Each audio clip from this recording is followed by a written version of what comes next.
La cessation immédiate des hostilités en Palestine et au Liban, c'était le mot d'ordre lors du sommet arabo-islamique à Riyad en Arabie Saoudite.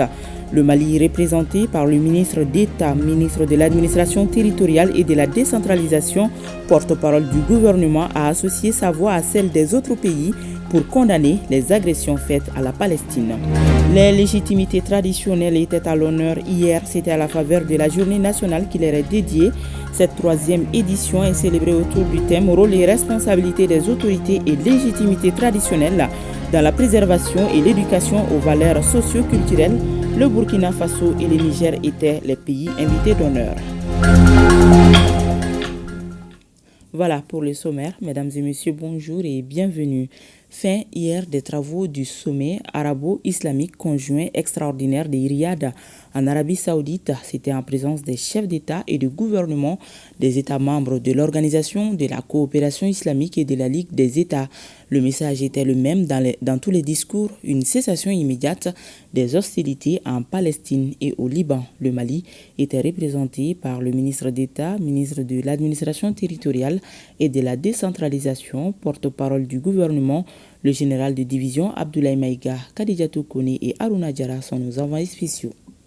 La capitale saoudienne, avec ses plus de 7 millions d'habitants, reçoit les dirigeants arabo-musulmans pour un sommet conjoint extraordinaire. La Ligue arabe et l'OCI débattent des derniers développements de l'agression israélienne contre la Palestine et le Liban.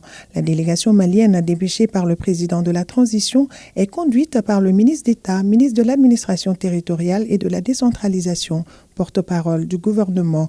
Notre pays, à l'instar de l'Arabie saoudite, appelle au renforcement de l'unité des nations arabes et musulmanes face à ce conflit. Le Mali soutient également la vision commune pour la mise en œuvre de la solution à deux États, à savoir Palestine et Israël. Il est important de rappeler que le Mali est membre à part entière de l'OCI, l'Organisation pour la conférence islamique. Il était de bon aloi et bien entendu que le Mali affiche sa solidarité au peuple palestinien, bien entendu, en étant debout aux côtés de la communauté islamique. Ce sommet de Riyad se tient autour du thème « À l'unisson pour stopper l'agression israélienne en territoire palestinien et celle faite au Liban ». Occasion pour le Premier ministre libanais de passer en revue la situation désolante de son pays, un Liban méconnu qui subit les aléas des guerres étrangères. D'ores et déjà, le chef de la diplomatie égyptienne annonce un large consensus autour des conclusions de la rencontre. De son côté, le ministre d'État n'a pas manqué de réitérer la solidarité et le soutien du Mali à toute action ou initiative allant dans le sens d'une paix durable. Il a aussi lancé un appel à la Oumma islamique pour soutenir le Sahara dans sa lutte contre le terrorisme. À côté de cette réalité, nous avons également saisi l'occasion pour dresser la situation sécuritaire dans notre pays, qui est en nette amélioration grâce à l'engagement de nos vaillantes forces de défense et de sécurité. Nous avons également saisi l'opportunité pour réitérer les condamnations fermes visant les autorités ukrainiennes, vous vous souviendrez, qui ont affiché, bien entendu, et assumé leur rôle dans les tristes attaques ayant visé les femmes à Tinzaouaten. C'est toujours une bonne occasion d'insister sur la vision du chef de l'État. Je pense que nos partenaires l'ont bien compris. En tout cas, suivant cette vision, il est clair que le sang des Maliens ne sera plus versé impunément. Donc nous allons toujours poursuivre, autant que faire se peut, en tout cas chaque fois que nous avons l'occasion, suivant la vision du chef de l'État, de poursuivre notre riposte diplomatique contre les autorités ukrainiennes. À ce jour, les Nations Unies déplorent plus de 43 000 Palestiniens tués. À Riyad, tous dénoncent une situation qui viole le droit international humanitaire et dans tous les discours, l'on note un appel à une cessation immédiate des hostilités. Je le disais dans les titres, le Mali célébrait hier 11 novembre la journée nationale des légitimités traditionnelles. L'événement, qui est à sa troisième édition, a été célébré autour du thème « Rôle et responsabilité des autorités et légitimités traditionnelles dans la préservation et l'éducation aux valeurs socio-culturelles ». Le Burkina Faso et le Niger étaient les pays invités d'honneur. La cérémonie était présidée par le ministre de la Réconciliation, de la Paix et de la Cohésion sociale, le général du corps d'armée Ismaël Ouagé, le point avec Soumaïla Berti. Journée consacrée aux légitimités traditionnelles, voilà 3 ans que la nation célèbre ces personnages qui comptent dans la gouvernance de la cité. Gardiennes de la tradition et garantes de l'équilibre social, les légitimités traditionnelles jouent un rôle quasi incontournable dans la société africaine.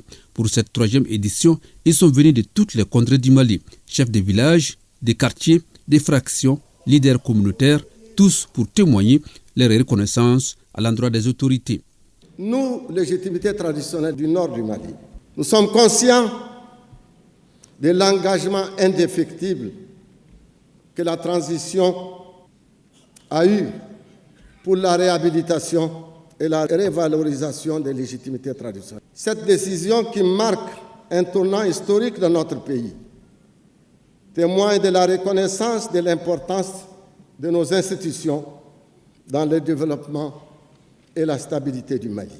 Les représentants du Burkina Faso et du Niger, pays invités d'honneur à ces rendez-vous annuels, ont salué la décision des autorités maliennes de redonner aux légitimités traditionnelles toute leur place dans la société.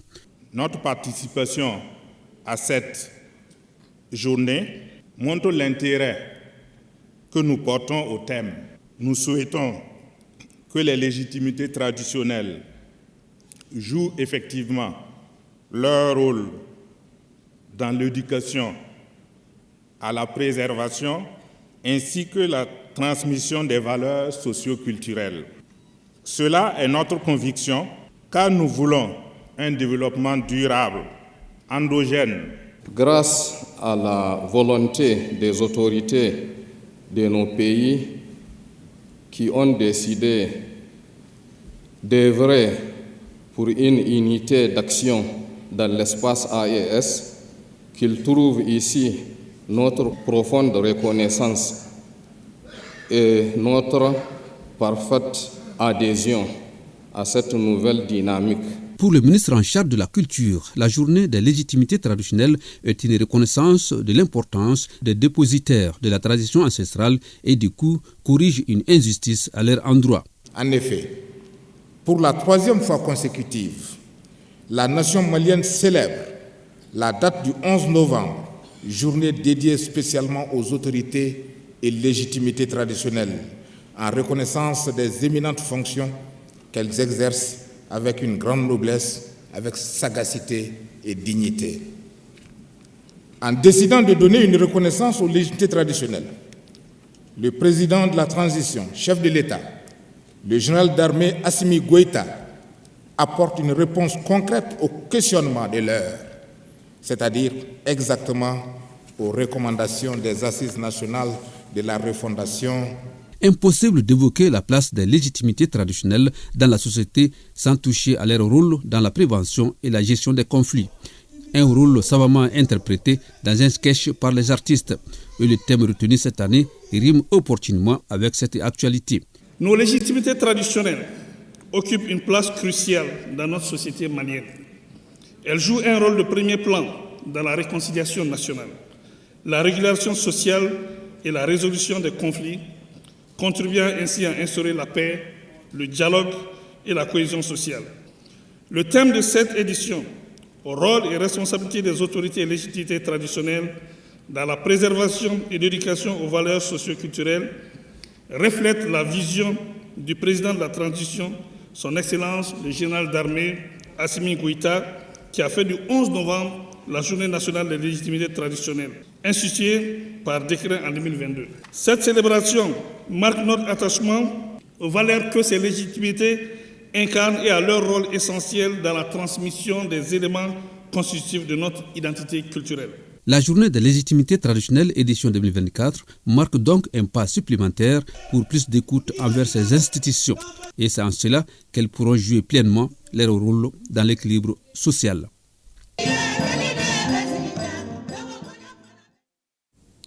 Commémoration toujours de la Journée nationale des légitimités traditionnelles à Oussoubi-Diadia. L'événement, présidé par le préfet du cercle, a enregistré la présence de plusieurs personnalités administratives de la région, les représentants des collectivités territoriales et plusieurs chefs de village de la région. Envoyés spéciaux à Oussoubi-Diadia, Daouda Kone et Kausso Achtouri. Le cercle de Oussoubi-Diagna dans la région de Caille n'est pas resté à l'écart de la commémoration des festivités de la Journée nationale des légitimités traditionnelles décrétée par le président de la transition, le général d'armée Assimi Goïta. Cette édition 2024, placée sous le thème « Rôle et responsabilité des autorités et légitimités traditionnelles dans la préservation et l'éducation aux valeurs socio-culturelles », a été une occasion pour la population de cette nouvelle circonscription de Oussoubi-Diagna d'être éclairée sur le rôle inestimable que jouent ces légitimités traditionnelles dans la résolution des conflits et la gestion des patrimoines de l'État.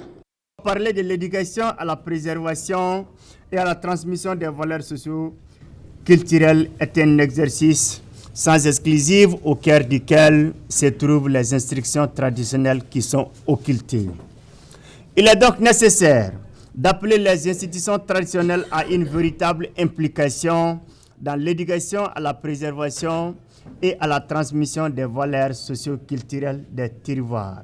La création de cette journée s'explique par le rôle crucial des légitimités traditionnelles dans la vie nationale, en particulier dans la résolution des conflits internes entre les habitants des mêmes localités et dans le but d'encourager un développement local inclusif, durable et efficace selon les autorités de la nation. La population de Koulikoro adhère à la vision du président de la transition. C'est pourquoi elle a célébré la promotion du président de la transition au grade de général d'armée. Reportage Adama Traoré. Les forces vives de Koulikoro n'ont pas manqué d'apporter leur soutien aux actions de la transition dirigée par le général d'armée Assimi Goïta. Pour démontrer leur attachement à ces principes, les hommes et les femmes de la cité du Néguétan ont initié un rassemblement dans lequel ils manifestent leur joie pour la promotion du président de la transition au grade de général d'armée. À cet effet, le président de la commission d'organisation de la dite manifestation a égrené les bilans des actions entreprises par le président à Koulikoro. La réalisation des forages, la réhabilitation du stade municipal Mamadou Diarra H, l'envoi d'une mission de protection à l'ICOMA de Koulikoro, des dons de véhicules et des kits sanitaires au district de Koulikoro, des vivres aux personnes vulnérables, la relance des travaux de voies de contournement et de l'hôpital régional et j'en passe. Auparavant, les pionniers et l'ensemble des invités ont entonné l'hymne national, une manière de prouver leur patriotisme.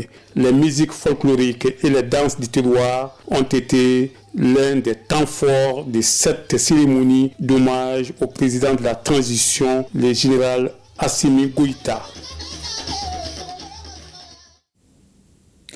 La 5e région a abrité un atelier de consultation régionale afin de faire un diagnostic pour évaluer la capacité du groupe de travail national et de neutralité en matière de dégradation des terres et d'identifier les besoins clés des acteurs nationaux et régionaux pour un meilleur suivi des objectifs de neutralité dans le cadre du projet Sécurité climatique. Les détails avec Aminata Touri. Cet atelier de consultation régionale pour évaluer la capacité du gouvernement et des partenaires à mettre en œuvre les stratégies et les actions de la neutralité en matière de dégradation des terres NDT entre dans le cadre du projet Sécurité climatique et gestion durable des ressources naturelles, un projet exécuté par l'Agence de l'environnement et du développement durable. Il est important, il est nécessaire, il est vital qu'on arrête cette dégradation, au moins de maintenir la terre. On va mettre ce comité en place. Et ce comité va évoluer avec le comité national pour essayer, avec les différents partenaires, qu'on arrive à la neutralité d'ici 2030. 3 jours seront mis à profit par les experts pour faire une présentation du projet, identifier les acteurs et parties prenantes, identifier les stratégies d'engagement pour chaque groupe d'acteurs, entre autres. Nous constatons maintenant, dans cette dernière décennie, la perte de ces terres. C'est un projet donc, qui est dans l'ancrage de la EDD, donc financé par le FEM, le Fonds pour l'environnement mondial, donc à travers le PNUD, qui est l'un de nos partenaires, donc pour la mise de ce projet, donc la région de Mopti, la région de Douanzansan, il y a 4 régions du centre donc, qui sont concernées par ce projet. Pour gagner ce pari, il faut fédérer les actions, mutualiser les efforts et rationaliser les moyens financiers pour la mise en œuvre des bonnes pratiques de gestion des terres durables dans le cadre d'une approche programmatique incluant l'ensemble des acteurs et s'appuyant sur le processus de décentralisation suffisamment avancé. On prit part à cet atelier les représentants des structures techniques au niveau national, les collectivités territoriales, la société civile et le secteur privé, les représentants des structures techniques au niveau régional, les collectivités territoriales, la société civile et le secteur privé.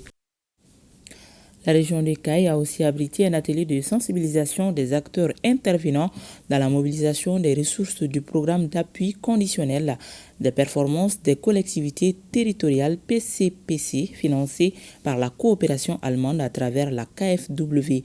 On en sait plus avec Balkissa Sadibou Chérif Aïdara. Parmi les 98 communes les plus pauvres suivant l'indice de pauvreté de 2018 au Mali, 10 sont situées dans la région de Caille. Ces 10 communes ont bénéficié d'un appui de la coopération allemande à travers la KfW à plus de 332 millions de francs CFA pour le soutien au développement communal en améliorant la fourniture d'infrastructures de base à la population. Le présent atelier vise à préparer les collectivités pour les audits concernant l'utilisation judicieuse des fonds à leur alloué. Le message fort que nous adressons à ces collectivités, c'est d'abord de délibérer sur les projets, de transmettre au niveau de la direction régionale de Caille des dossiers fiables et de se préparer à des audits. C'est des fonds de la KfW et de ces fonds, la Cour suprême est appelée à mener des missions d'audit par rapport à la traçabilité de tout ce qui a été réalisé. Les autorités régionales de Caille trouvent opportune la tenue de cet atelier. Cet atelier, organisé alors à point nommé, permettra de maîtriser les procédures de mobilisation et la préparation pour les futurs audits du programme. À terme, la création et renforcement des conditions favorables au développement des collectivités cibles de notre région. En réitérant nos vives félicitations à l'ANCT et l'ensemble de ses partenaires et notre entière disponibilité pour la réussite de ce programme par l'engagement de nos services techniques régionaux, leur témoignons toute notre gratitude. Un chronogramme de mobilisation des ressources sera présenté aux différentes collectivités participantes pour leur permettre de mener à bien leurs activités dans la plus grande transparence au bénéfice des populations. Voilà, c'est ce qui met un terme à cette édition. Merci de l'avoir suivi. À demain 13h, s'il plaît à Dieu.